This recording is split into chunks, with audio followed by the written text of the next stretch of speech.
Well, hey there, I'm not a native speaker. I will keep reading Across Cultures by Elizabeth Sharman. I don't think this book is interesting, but no matter what, I want to read it because I like the title and I want to know what it is about, and I want to know if it talks about different cultures or it's just a trick of the market. So we are on page 14. Okay. What's in your basket? Mm-hmm. I think it refers to what do you consume, which products. Uh-huh. New markets, shopping for food in the 21st century. Okay. Making a long trip to the supermarket and queuing for hours used to be the normal weekly routine for British and American shoppers. But since the 90s, there is a better way to get your groceries. Supermarket shopping on the internet has boomed in the UK and the USA. The major supermarkets have their own websites, and if you order online with them for a small extra sum, such as $8, €5, the supermarkets will do your shopping, for you and deliver it to your door. If you shop with them regularly, they'll remember your favorite items, so you can order them next time without searching for them. These days, thousands of people in the UK and the States regularly do their supermarket shopping in this way. Yeah, that's true. In many rural areas of Britain, there has been a return to the traditional outdoor market. Farmers markets, where farmers sell their products directly to the consumer, had practically died out in Britain because of the attraction of the large supermarkets, but they have been resurrected recently, both to help farmers make more profits and to provide customers with real food again, such as fresh meat, eggs, vegetables, and preserves. Organic food has become more popular, and some producers ran a box service where they deliver a weekly box of fruit and vegetables to your door. Customers can select the food. Just they just receive whatever is in season, but it's guaranteed to be fresh and free from chemicals. Cool. And uh, and now you can often order these online too. Cool. We are talking about organic food and so on. It's cool. So we are in the unit about everyday life, or um, well, yeah, everyday life. Yeah, I don't know how to say in other um, in other words. Well, now let's see. We have it talks about kids need exercise, but what kind? What kind of exercise? Interesting. Um, Holly Moran Waltz is not an elite athlete. Sorry, I don't know how to pronounce. She is 13-year-old who, like lots of other teenagers, wants to be fit. And yeah, it's good to be worried about your health, but if you do it just because of you want to improve your image, it's like I don't think it's cool. I think it's more important, yeah, the health, not your image. But well, okay, let's go on with this. And like a growing number of teenagers whose parents can afford it, she has a personal trainer. In her case, the trainer is Radhika Bransoni or Bransanu. I don't know how to pronounce it. Who charges $75 an hour for after-school workouts or at rather a physical culture gym in Midtown Manhattan. I don't want to be the skinniest, Holly said. I just want to work out. But a lot of people do it for the nice bodies, even at my age. Well, interesting what she says. Free personal training is by no means the norm for American children. A small but growing number of their parents are paying the membership fees to private gyms for aerobics, weight lifting, and body molding activities once considered for adults only. Uh, Interesting too, yeah. We're talking a global problem, you know? People are dying because they don't have food, and other people are dying because they can't control themselves or they have a problem, yeah.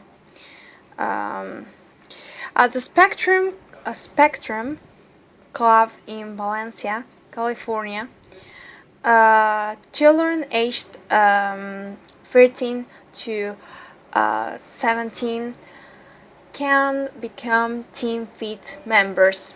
They tend to go to the stationary bicycles and weights, said Cindy Brakefield, sports manager, who added that personal trainers were available for the younger set.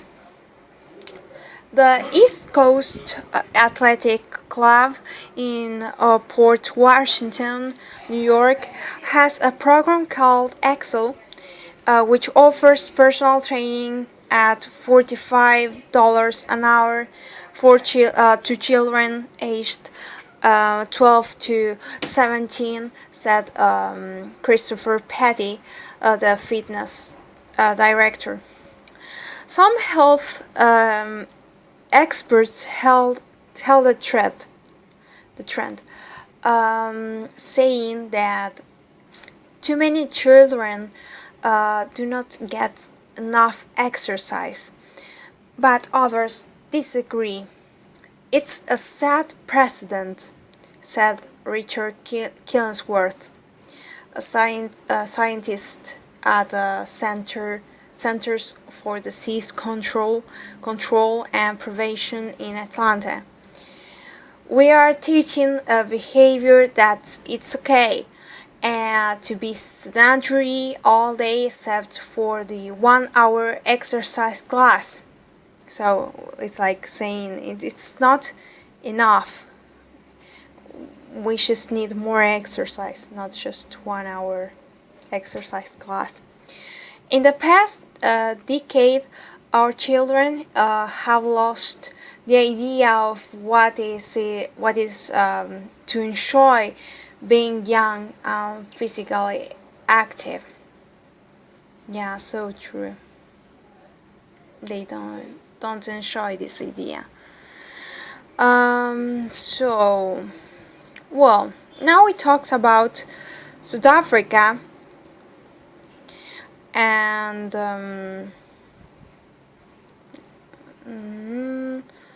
well, here some information. Yeah, and an article. Hi, my name is Isaac Ford. I go to Swanepoel. Yeah, I don't know if I am pronouncing well this word. Boys School in the suburbs of Cape Town. And this is my school's website. Here's a picture of one of our classrooms. There are 25 students in my class before 1994, when we had the apartheid system. Black students and white students were educated separately, but my school is now multiracial. Interesting, this article, yeah. We go to school from Monday to Friday.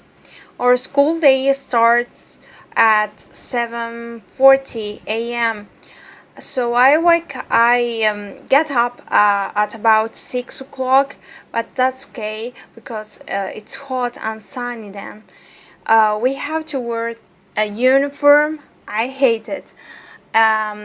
We study the usual subjects: science, history, geography, etc.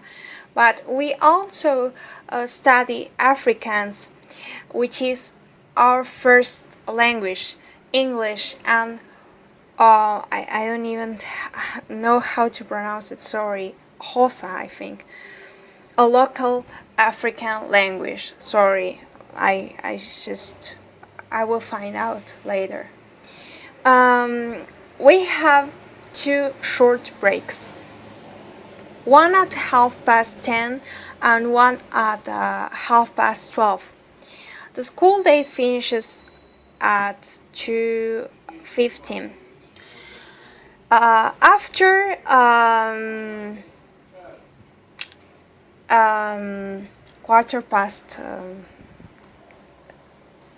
2, I mean, yeah. After lessons, we can do sports such as rugby, hockey, and swimming, or artistic activities like music and photography. And in the evening, we do homework and watch TV. My favorite shows are Ear and Friends. For dinner, we always have meat or chicken with rice and vegetables such as sweet potato. At the weekends, we go to Tiger Valley, which is a huge shopping mall in Cape Town, and we often have braais, I think. I don't know how to pronounce it, barbecues, yeah. Southern Africans eat a lot of meat. So, well, it says, tell me about your typical day. Interesting, this article, I like it. Cool. So, another article. Diana's Day. My name's Diana. I'm 17 years old and I live with my mom in Brington on the south coast of England. I'm studying English, French, and Spanish. I just started Spanish this year, and I'm really enjoying. I am really enjoying it. My day starts at 7 a.m. First, I get up and I have a shower.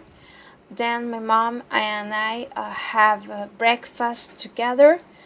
I usually have toast and a cup of coffee for breakfast, and my mom has a cup of tea and a bowl of cereal. My mom works in an office in town, and she leaves for work at 8 a.m. I leave at 8 30, yeah, a.m. Um, and walk to the bus stop. I usually catch a bus at about 8:40 a.m. and it's only a 10-minute ride to college. My classes start at 9 a.m. and finish at 3:30 p.m. After my classes, I usually go to the library for about an hour, and after that, I'll walk home. I get home at about 5 p.m. and I usually prepare a meal for my mom and me. She gets back at about 6:30 p.m. and we eat our meal together. After a meal, I usually do my assignments while my mom's doing the washing up. I've just begun an assignment on the French Revolution, which is quite interesting. Then I text my friends or call them on my mobile for chat. Finally, I go to bed between 10 or 10:30 every night, but sometimes I'm still texting at midnight.